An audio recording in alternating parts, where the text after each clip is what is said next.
This is Tale of Two Dead Girls. I am your host, Kayla. And I'm your host, Kayle. And welcome to episode 28. The first episode of the new year.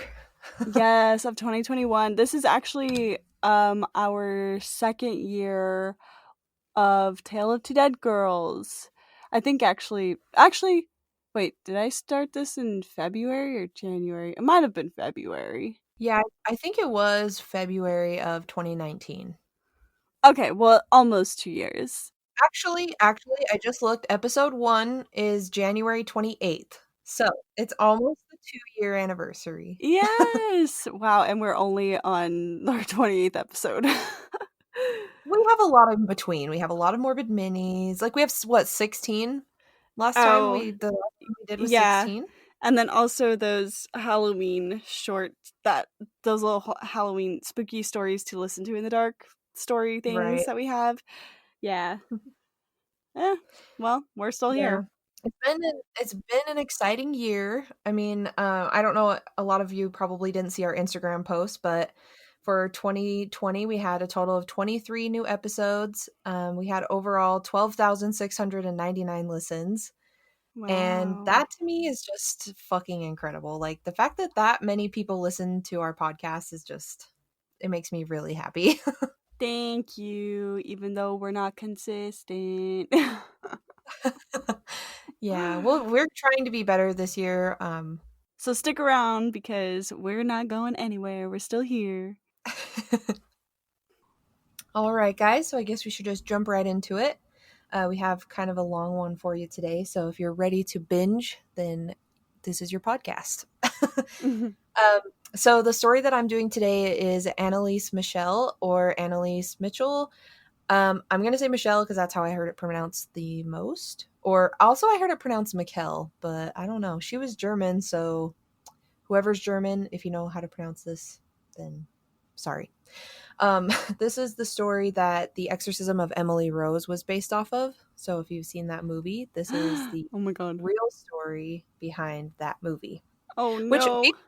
we rewatched that movie after I wrote this, and it's actually way scarier than I remembered it being. Oh my gosh. Okay, wait. I want to just say that I remember seeing parts of this movie.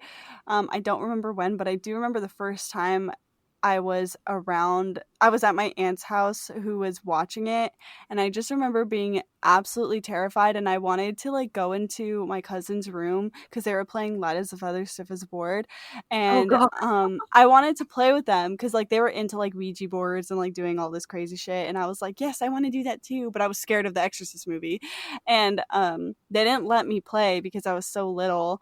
And then when they finished, they came out and they showed me a video of them recording it, and like you can hear like something like when the person was like being lifted up, and then you could hear something go like that, Oh. and like in the background. And so now like as I got older, because like I still remember this and I look back at it and I'm just like, I wonder if they did that to freak me out or if it was like true, like there was actually some creepy things going on. You should ask them if they remember.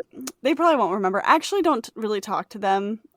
So yeah, they're not really like well, I mean, we're older now and we're just your own lives. yeah, we're just yeah. But yeah. That's cool. I've never played Light as a Feather, Stiff as a Board, but I always wanted to after watching The Craft. Oh my gosh. Are you guys getting high?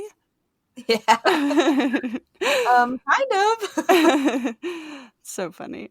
I haven't watched the remake of that movie. It looks kind of Oh, I haven't seen that either. I do want to watch it though because I'm interested, but It looks like something that you would like because it looks more of like fairy. It has like flowery stuff in the trailer. I don't know. I watched the trailer and it reminded me of like fairies. Oh. Versus witches. Yeah, I don't know. I will have to check it out. I really like shitty remakes. I mean, I don't like them, but I like to watch them at least. Yeah, I feel that.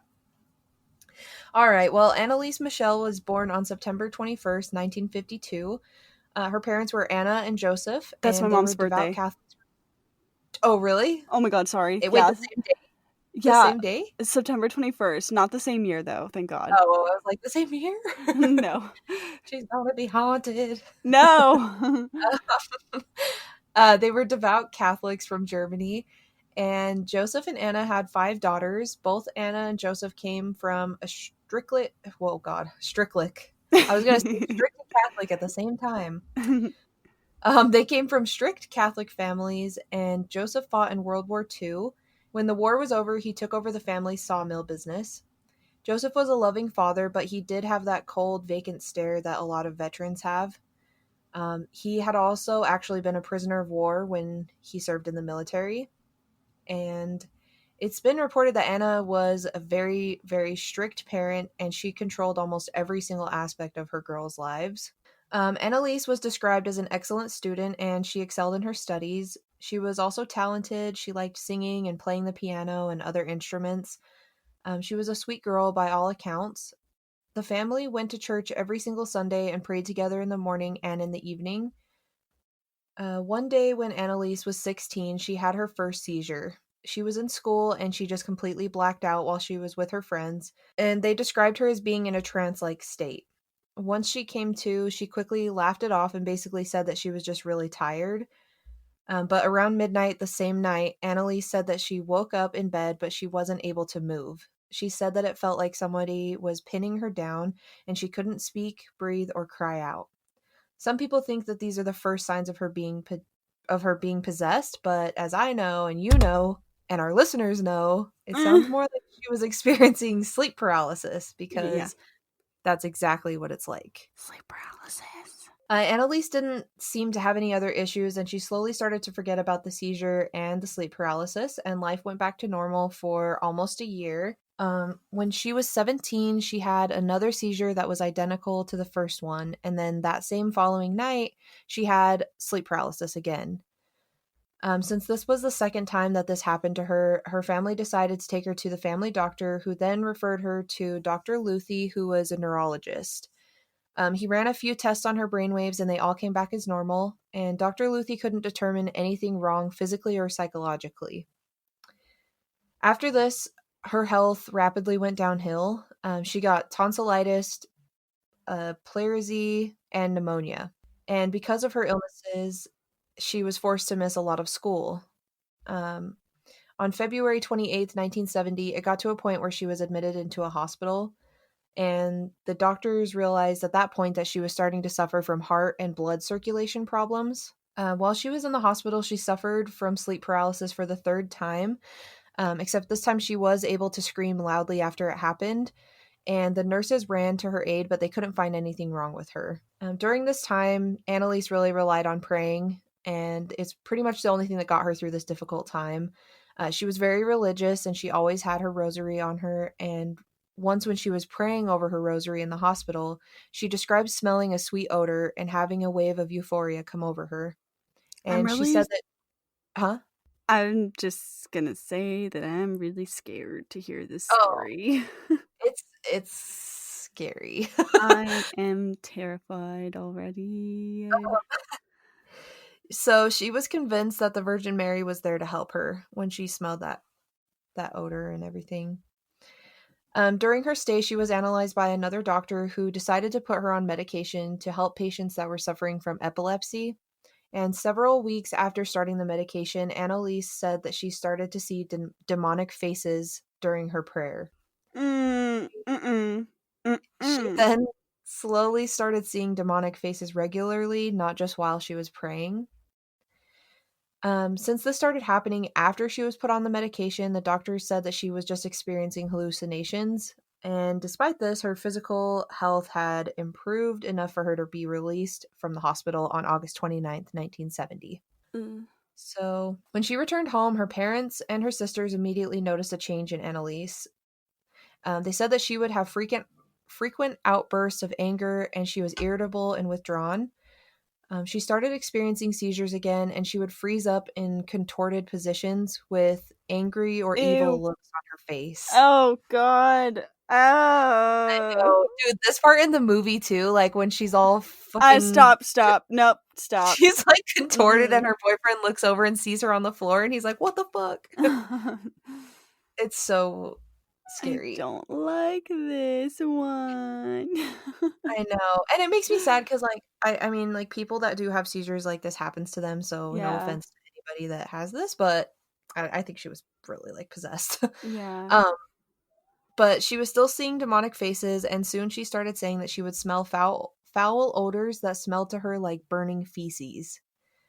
Oh No god. one no one else could smell anything, um, when she said she could smell it, but she would just say that it smelled like burning shit, pretty much. Anneliese returned to school and she was held back a year because she missed so much school when she was in the hospital.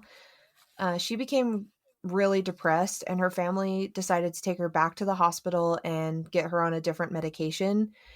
The new medication seemed to stop the seizures, but she was still having the hallucinations, and they got worse. So, Anneliese started hearing knocking sounds coming from her closet, her floor, and her ceiling. And she also started to show hatred towards religious objects and church. This was Mhm. obviously unusual because she was super religious, and so was her entire family. Um, Her mother, Anna, reported walking in and seeing Annalise staring at a figurine of the Virgin Mary with a look of extreme hatred on her face, and that her eyes were jet black. Ew, god. Oh god. I wish I I could have like know. switched places with someone today because I don't want to be hearing this story. My god. At least it's not that late and like your family's still awake and everything. Yeah, all my lights are on and I'm still like terrified. I'm like sitting on my floor with my bed, like my knees are under my bed and I just keep looking back because I have my desk behind me, but like I just keep looking back and I'm scared. Well, you better buckle up. We still got 5 pages to go. Fuck. So Annalise stopped going to church because she said that it was too painful to get through the entrance. So another thing that happened was that her father Joseph had planned a family trip to San Damiano, and that's a holy site in Italy, and it's sacred to the Catholic religion. When Annalise and her family arrived, Annalise wasn't able to go because she said that the soil burned her feet.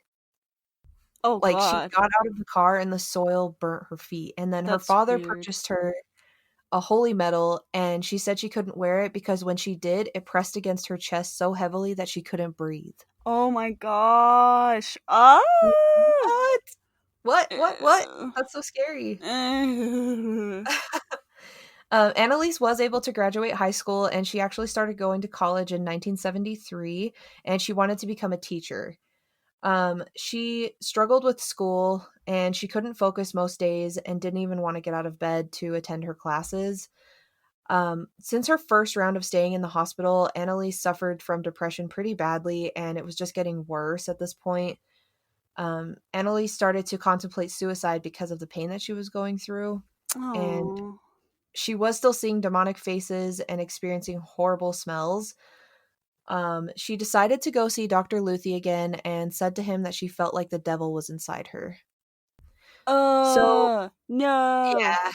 So, one thing that's like constantly disputed in her story is that Dr. Luthi had referred her to actually go to a priest because he was like, this is something that medicine can't fix or something like that. But he denied it 100% like every time that he was asked after. But Annalise's mother and Annalise had said that he was the reason why they started going to the priest Why would in the he first deny place. it? Well, there's a lot of legal stuff that happens after, Okay. but we'll get into that. Great. So Annalise's mother Anna took her to a priest because she feared that she was possessed. Annalise spoke to and was interviewed by several priests, some saying that they didn't believe that she was possessed, and some thinking that some of them thought that some of her behavior resembled possession. Father Alt eventually became involved, and he claims that he experienced several strange occurrences. He said that one day after hearing about Annalise, he suddenly became aware of everything about her and her family, even though he had never actually met them or learned about her entirely.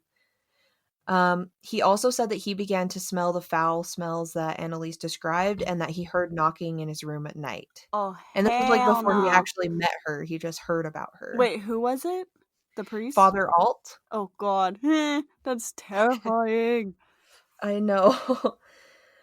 Throughout this, Anneliese was still going through college, and she met a boy named Peter, and he became her boyfriend.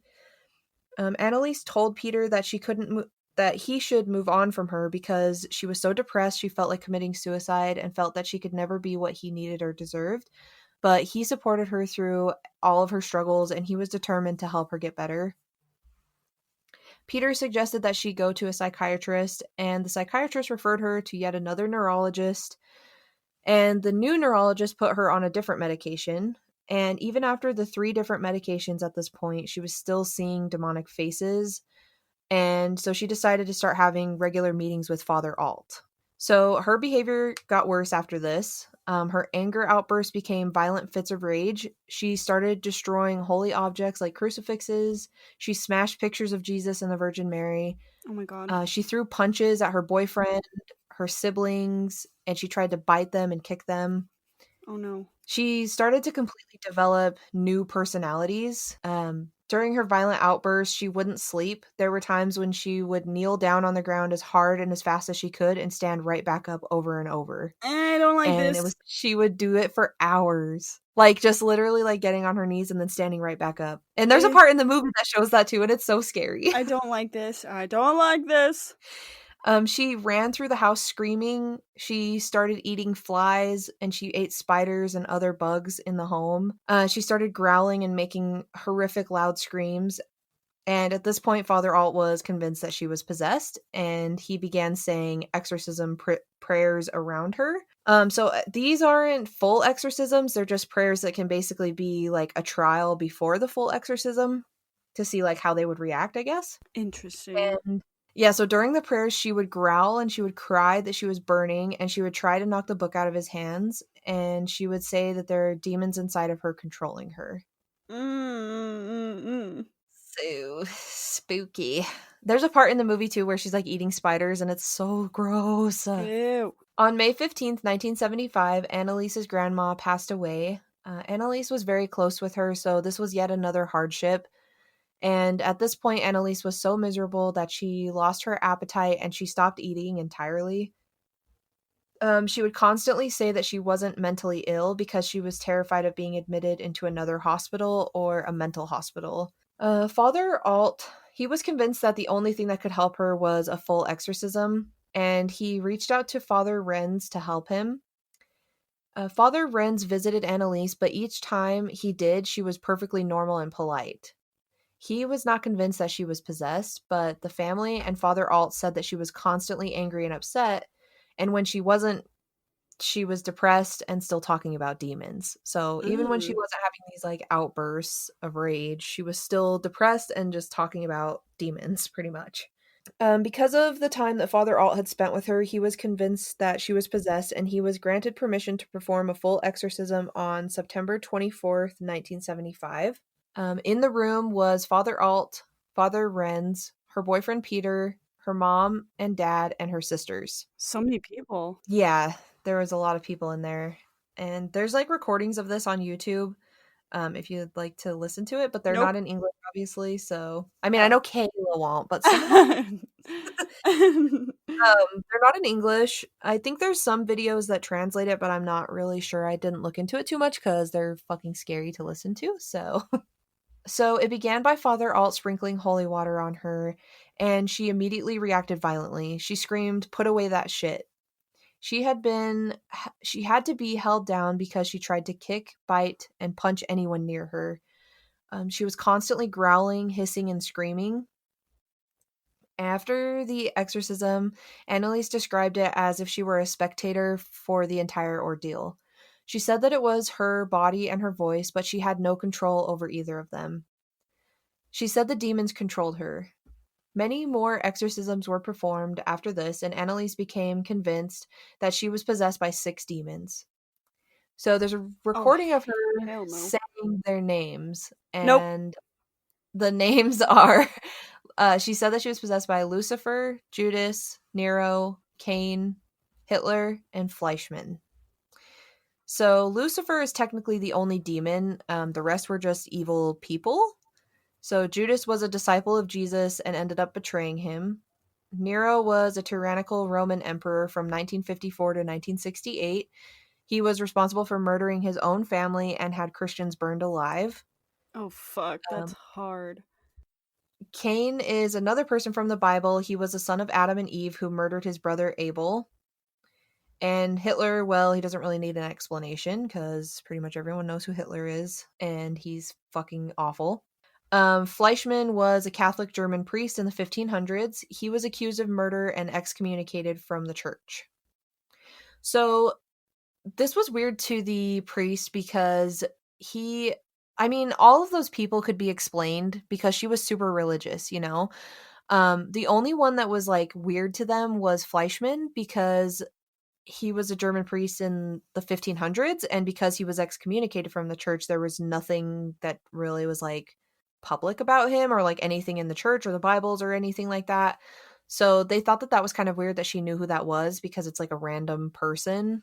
Like, how does she know who that is, you know? Yeah, that's spooky as hell. Yeah. The exorcisms performed were horrific. She would scream, her face would contort, her body would violently thrash around, and she would stop and freeze up and go completely stiff. At one point during an exorcism, Anneliese claimed to be Lucifer and says, "The snot-nosed brat was cursed. She belongs to us. She is no longer alive." I hate that. Yeah. During her exorcisms, Anneliese had a lot of strength. It was said that she had squeezed an apple until it burst into fragments and the fragments flew around the room. Jeez. It's like an apple, dude. How could you possibly like squeeze that with your hands? Like even a freaking rotten apple. Like what the fuck? It was reported that she even threw her sister around like a rag doll. Oh my Um, she god. she also began to self-harm. She would bash her face and head into the wall and bite holes in the wall, causing her teeth to chip. She had even smashed her head through a window. So that's crazy. But she completely stopped eating at this point and quickly began just wasting away. But her family refused to seek medical attention and they wanted to keep going through with the exorcisms. On June 30th, 1976, the last exorcism was completed. At this time, Anneliese was extremely skinny. She had bruises all over her body and face and two huge swollen black eyes. At 8 a.m. on July 1st, the morning after the last exorcism, 23-year-old Anneliese was found dead. Oh my god. During many of her outbursts, Anneliese claimed that by July she would be free of her demons. And she was right, because she died on July 1st. That's so sad. I hope that she, like, her soul is, like, in a good place and not with them. Yeah. That's terrifying. It's scary that she like said multiple times like I will be free by July. Like she was just pretty much waiting to die. Well, I wonder if she thought that she was gonna die, or if she thought that like they were just gonna like leave her body. Yeah. A doctor analyzed Annalise and refused to say that she died of natural causes, despite her father Joseph trying to say that that was the reason. So that's kind of weird, but I guess her father like tried to tell the doctor like this is what you need to put is that she died of natural causes, but the doctor was like, I'm not doing that. So Wait, her so cause of they? death, Oh, go huh? ahead. Oh, sorry. I No. was gonna. Yeah. Um, her cause of death was found out to be starvation, dehydration, and physical exertion because she only weighed 63 pounds at the time of her death. Oh shit. Wait, so she died at her last exorcism, or it was just date like another time after her exorcism? It was the morning after her exorcism she was found dead. Oh, After the last exorcism. yeah. So after like during the autopsy, her internal organs and her brain were all found to be healthy. Her brain showed no damage that could have caused epileptic seizures. So that was something that was interesting Of considering, course. she was on seizure medication. Because of Annalise's condition and due to the fact that nobody got her medical attention, Father Renz, Father Alt, and Anna and Joseph were all charged with negligent homicide on July 13th, 1977. The trial and investigation took over a year, and prior to the trial, Joseph and Anna applied to have Annalise's body dug up because they had some weird thought that if she was truly possessed, that her body wouldn't be decayed, and that could prove that she was possessed. Huh. Is Um, that the real thing though? I have never heard that before, and it was crazy because the permission was actually granted. Um, What? yeah, but Joseph and Anna weren't allowed to see her body, but the police reported that her body had shown this usual amount of decay and that nothing was out of the ordinary. Hmm. I just feel like that's sad because it's like she's finally at rest, and it's like, let's just dig her up, you know? Yeah. The trial began in March 1978, and it was one of the biggest criminal trials in the history of Germany. It was held in front of a judge only, no jury. The Catholic Church hired a lawyer for Father Renz and Father Alt, but other than that, the church tried to completely distance itself from the trials. It basically was just like, here's a lawyer, but don't involve us in anything else. Father Alt maintained that it was a case of possession and that the medical professionals could not have done anything to help her, and that Anneliese had refused any medical attention and feared being sent to a mental institution. Hmm. So the few psychologists that testified had never actually analyzed Anneliese, but claimed that they believed she was suffering from her depression that spiraled into a delusional psychotic break. Of course, it's always like, oh, they're mental. Yeah, for real. And that's why she didn't want to seek medical attention because she was so terrified of being put in a mental hospital. But they Yeah. said that they believe that they could have helped her by tranquilizing her, force feeding her, and using electroshock therapy, which is like, What the fuck? that's horrible. The psychologists believed that Father Alt and Father Renz were blinded by their religious beliefs. So the final verdict was that Anneliese did not suffer from possession and that she suffered from epilepsy that turned into full blown psychosis, and that the exorcisms only made her condition worse. The judge believed that if they sought medical attention and forced her to eat, that Anneliese would still be alive. Doubt it. So I don't think so either. Father Alt, Father Renz, Anna, and Joseph were all sentenced to 6 months in jail, but it was actually suspended with just 3 years probation. So they didn't actually have to serve any jail time, thankfully, but the two priests were also fined. I don't Oh know how my. much it was, They were but doing their job. yeah. Like, it's not their fault that she I died. mean, it sucks because it's like when you see the pictures of her, like she looked so horrible. Like the fact that they really didn't like force her to go to like an emergency room or like a hospital, it definitely like I feel like there definitely is more that they could have done, but at the same time, like her brain showed no signs of epilepsy. Yeah. She was on 3 different types of epilepsy medication and it didn't help like at all. Yeah. And it's like she did see a psychiatrist at one point and he just referred her to another neurologist, and all she did all like these years was see doctor after doctor after doctor after doctor. So it's not crazy to me for her to lean more towards her faith when she was so religious and like hoping that that would help. Yeah, it's exactly. And also people have a right to choose. Like if she was refusing medical attention, like that's her right to choose that. She was an adult at this point. Wait, so how old was she when it all started again? When she first had her first seizure, she was 16, and then when she passed away, she was 23. Oh my god. Oh god. That's like what, Yeah. 9 years? Yeah. So you can imagine, like, after all these years, why would you want to see another fucking doctor? Yeah. So after the trial, the general public was mostly in favor of the prosecution, and the church did nothing publicly to support the priest or the family. All 51 taped recordings were not allowed to be used as evidence, and to this day, the tapes are classified. But like I said, there are some recordings on YouTube that have been, I don't know if they like got released or what happened with that, but there's like clips of the recordings. I think there's one on YouTube that's like an hour long, and I was like, I'm not fucking listening to this. Oh Like my god.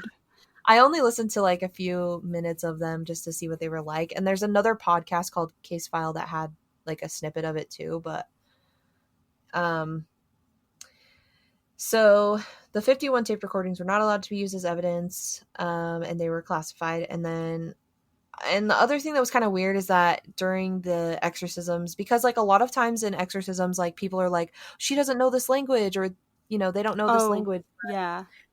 But she was actually fluent in Latin and in religious text because of how religious she was. So nothing that she said during the exorcism was really that unusual. And I think that's probably why they didn't use it, because it didn't really support their cause of her being possessed. I mean, she didn't really say like any demons besides Lucifer. She was fluent in Latin and in religious texts. So everything that she said during the exorcisms was pretty much like she could have just said it, you know. Because she knew what she was saying. So it's not like she was speaking in tongues because she knew what she was Yeah. saying. Yeah. So that was like cuz her language was German, but she spoke Latin in some of the exorcisms. Did her voice change though? Like the sound of her Yeah, her voice? voice was Oh, scary. ugh, okay, yeah. It's like ah! Stop, stop, stop, It's stop. literally like The Exorcism. Like this story just reminds me of The Exorcism so much. Oh my There's god. just like small Ew. differences. I'm hearing things. I'm hearing Oh my things.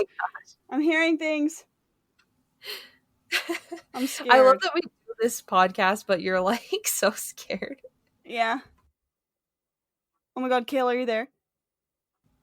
Oh my Yeah, I'm god, here. Kayla. Sorry, I was drinking some water. Sorry, I Oh didn't my want to god, hear. Kayla, I'm scared. Oh my god, I'm What did you scared. hear? Where's my dog? I don't know. I heard like keys or something. What the heck? Like on the other side of my pillows. Ew. That's weird. I'm scared. Oh, Hold on. that like reminds me of Insidious, the last key. Stop, stop, stop. Hold on. Let me go get my dog really quick. Hold on. Hold Okay. on. Oh my god, I'm scared. I need my dog. I'm scared. Exorcism story. Oh, I know that. It doesn't matter. I can edit it out. Come here, my sweet boy. Okay. We're gonna be right here together. And you're gonna protect Mama. Okay, hold on. I am back. I'm dead at all that, dude. I can hear everything that you were saying. Wait, even outside? Yeah. Like in the living room? You're like, I need my dog. I'm scared. She's Oh. telling an exorcism story. Wow, I can't believe you could hear that. It was really funny. You're gonna laugh when you hear it. Oh no, I'm terrified. What if I hear some like creepy stuff on my end? Ew, I'm scared to edit this. Oh my god. Ugh, this is terrible. I know. I'm sorry. I don't know what to tell you. You fucked me in this one, that's for sure. I know, and I always do the murder stuff, and you're like, you need to do more paranormal, and then I do it, and you're terrified the whole time. Well, I meant like a haunted house or something, not freaking people being possessed by Lucifer. Oh my god. Even though I did do a possession I story know. too, I so know. That was the story of Anneliese Michel, and it's sad, but it's I don't know. I'm on the fence about it. I feel like she definitely was possessed, but I don't know. I think if there would have been more like mental health scans that could have like helped determine like whether or not she was actually like mentally ill or something, yeah. because there's obviously nothing wrong with her brain to cause seizures or epilepsy. So it's like what the fuck, you know? Yeah.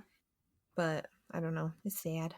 Anyways, Okay, so my story is not like that, thank God. Mine is pretty messed up though, and it is sad. Uh, but no demons are involved.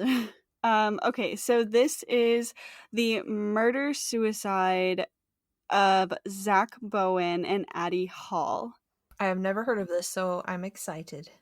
Okay, so Zach and Addie were lovers who met at their workplace just before Hurricane Katrina hit in New Orleans in 2005.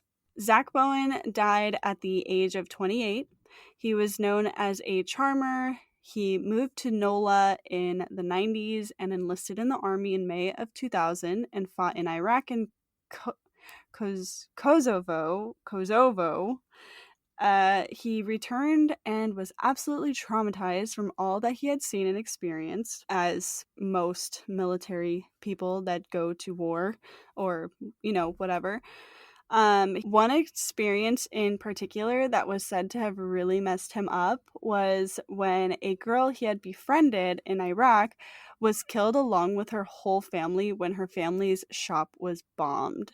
And Oh my it's god.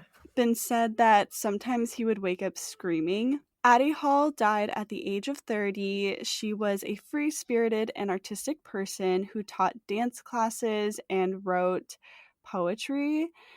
She was fun, creative, and well liked, but she came from an abusive home growing up, and it was said that she also might have been molested. And she found herself in abusive relationships as an adult. Her friends would say she was always trying to escape her past. The two met at their bartending job in the French Quarter and hit it off shortly after meeting. Very quickly after getting into a relationship, Hurricane Katrina was entering New Orleans. Addie let Zach stay with her throughout the storm, and luckily, the French Quarter didn't flood, I think. They were isolated in her apartment. She just like let him stay with her in her apartment, and they fell deeply in love during this time. So romantic, I know, through a hurricane. Wow. I actually think I have heard this. Oh, really? Yeah, I think I just listened to an episode about this Oh on a my different gosh. podcast. Ooh. And yeah, it's crazy. Yeah. Um, so the two seemed to be in their element during the weeks after the hurricane. They didn't worry about anything, because at this time during a hurricane, I'm pretty sure that like knocks everything out of whack. So no electricity, whatever. So no money. They didn't worry about no money, no jobs, nothing. They just had each other and they were happy that way. And it was more like an extended camping trip to them rather than a disaster. Um, and their love story was super interesting, and their survivalism attracted the media, and they appeared in magazines such as the New York Times. After Huh. Katrina, Is it just because like the way that they like lived, or that's yeah, weird? yeah, Oh, because like because they like survived through it by yeah, staying. yeah, they survived, and yeah, they stayed. They didn't evacuate, they stayed there, and they just were happy living like that, where other people were like devastated, because of things were wrecked. They didn't have any issue with their apartment. So Oh, okay, that is interesting. Just like happy to be there. yeah.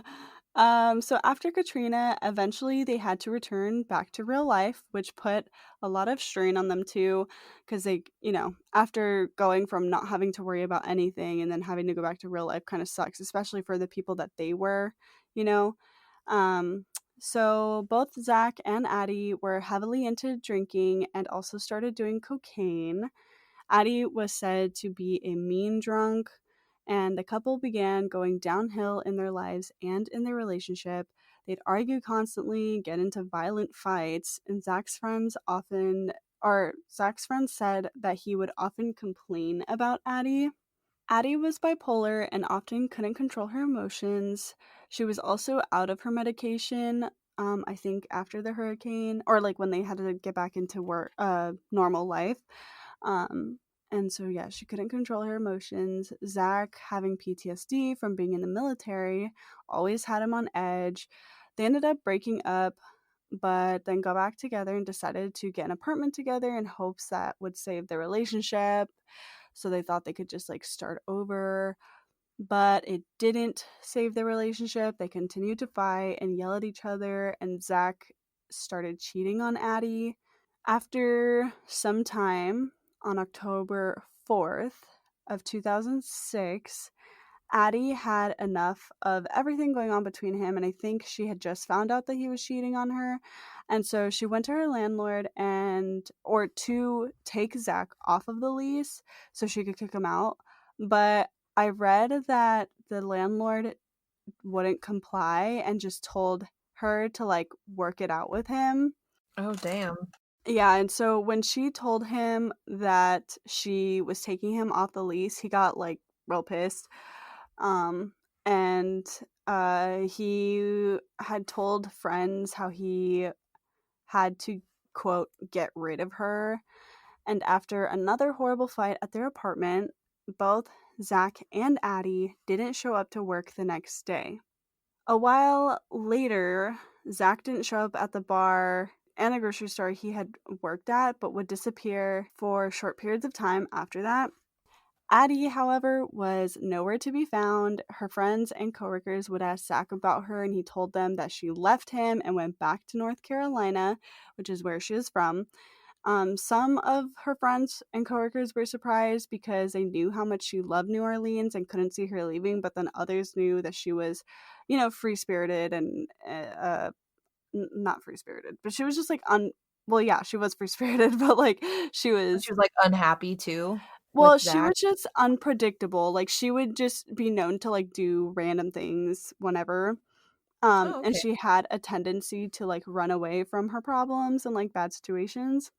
Police got a disturbing call from the Omni Royal Orleans Hotel, or Omni. I'm gonna say Omni. That there was a man's body on the roof of the parking garage. Um, and around 8:30 p.m. on October 17th, 2006, Zach's body was found. He had just been partying and drinking, and it turns out that he had jumped from the seventh floor of the hotel and landed on the roof of the parking garage. Jeez. A note was found in his back pocket. I think that was labeled for police only, or to police only, or police read, or something like that. And the note said, "This is not accidental. I had to take my own life to pay for the one I took. If you send a patrol to 826 North Rampart, you will find the dismembered corpse of my girlfriend Addie in the oven, on the stove, and in the fridge, along with full documentation on the both of us and a full signed confession from myself. The keys in my right front pocket are for the gates. Call Leo Watermeyer to let you in. Zach Bowen." Oh my god. I bet they were so worried for what they were walking into. Oh yeah, I 100% would be like terrified. It's like already he told them that like her remains are on the stove and in the oven. Like what the freaking heck?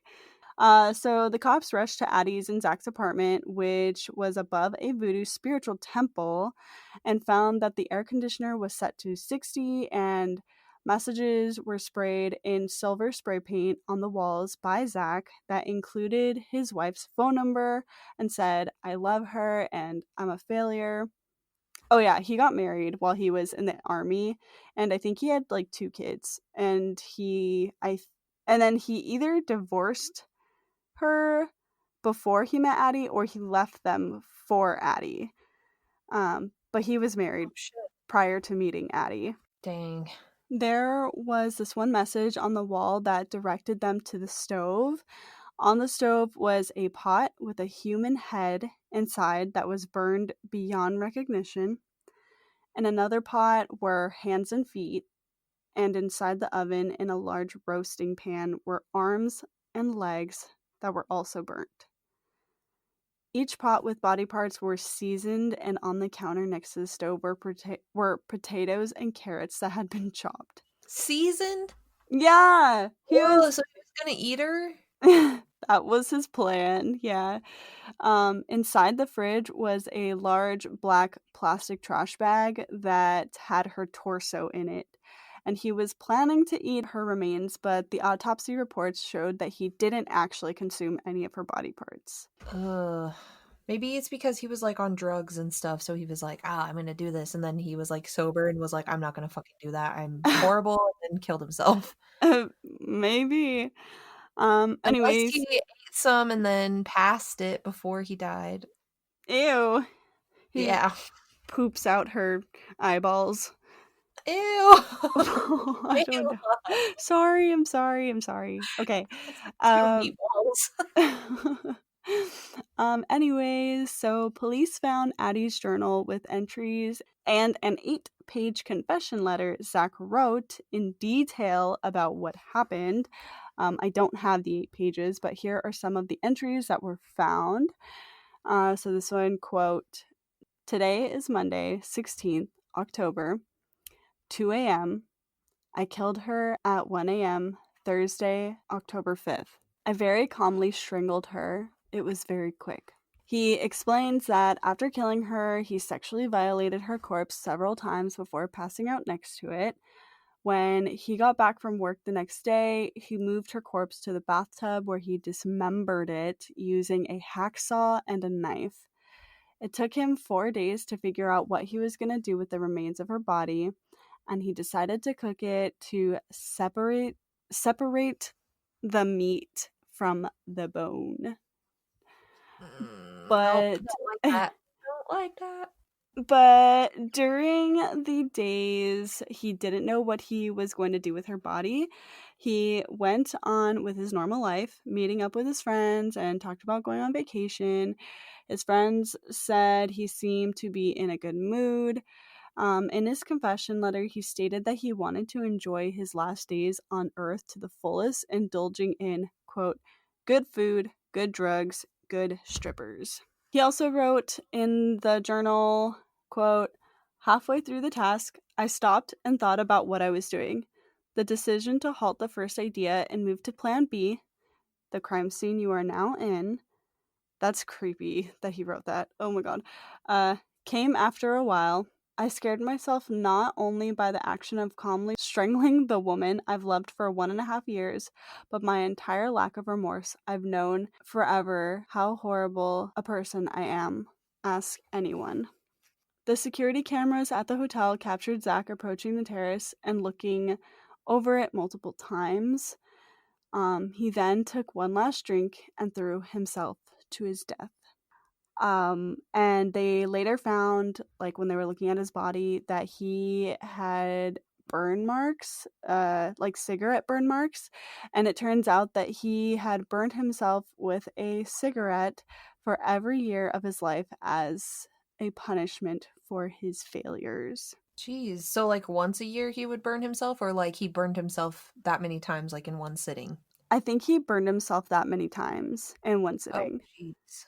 Yeah, so he was probably just sitting there thinking about all the things he's done every year and just burn himself over and over again. But that is it. That's crazy. I know when I was like when I listened to this episode on a different podcast, it's Supernatural with Ashley Flowers.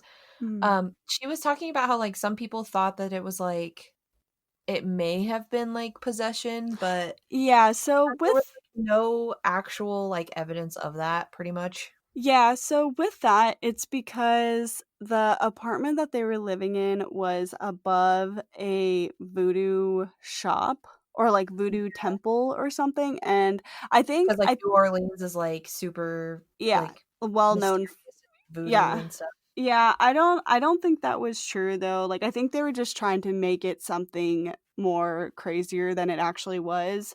So I didn't include it because I didn't think that that was a part of it. But yeah, Yeah. people said I that. didn't really think so either. Also, after like a few years after this all happened, someone purchased the house or the apartment because no one wanted to live in it. But someone purchased it and they turned it into like a little exhibit or something, and they like recreated the death scenes, and like a lot of people found it Oh. offensive because it's like what the freaking heck are you doing, like what, you know.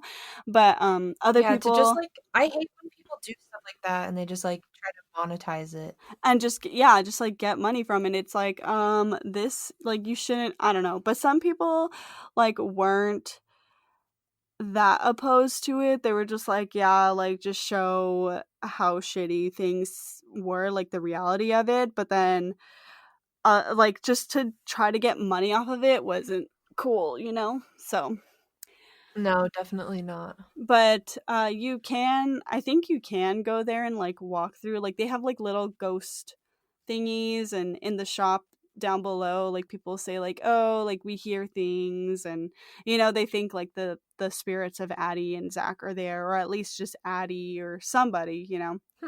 Hmm. But yep, that was the murder suicide of Zach Bowen and Addie Hall of New Orleans.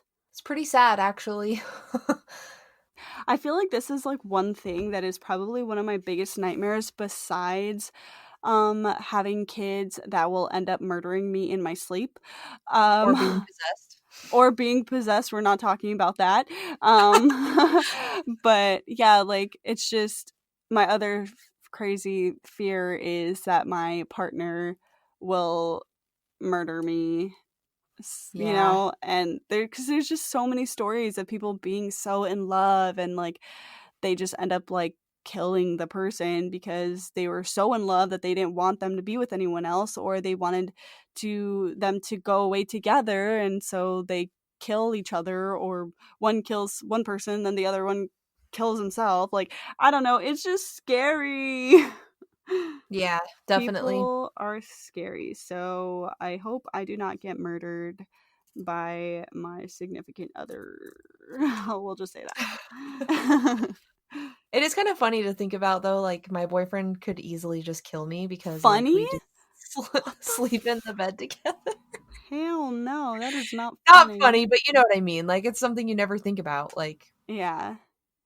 you're always worried about someone like breaking into your house, but you never think about like what about the people in your house? Oh my Dun, gosh. dun. The only thing that I always think about that scares me is like because we live in the basement, I'm always thinking like what if somebody broke in and like killed his parents and then like we didn't hear them like coming down or something and then That's terrifying. yeah, we just like wake up to somebody like in our room. Ugh. Well, I think that will do it for today's episode. I'm not as scared as I was earlier because I had to, or I shared mine, but I am still pretty scared. So, I'm You'll get gonna, re-scared when you're editing. I don't even want to edit this now. Thank you. Do it in the daytime. Yeah. Well, oh yeah, and I don't use my headphones when I edit, so That's good. I'll be Just okay. do it in the morning and then you'll feel a little bit safer. All right. Well, thank you guys for listening in to our first episode of the new 2021 year. We hope that you guys are safe and healthy. And if you are not healthy, then I hope you get better soon. And stay spooky. Yes, we are wishing you guys a very happy new year. Make some goals and I'm going to attempt journaling for like the fourth time. I always like do it for like a week and then I stop. You can I'll try. I'll be like, "Dear diary, Oh January my. 1st." And then I'll be like, "Dear diary, May 5th." It's been a while.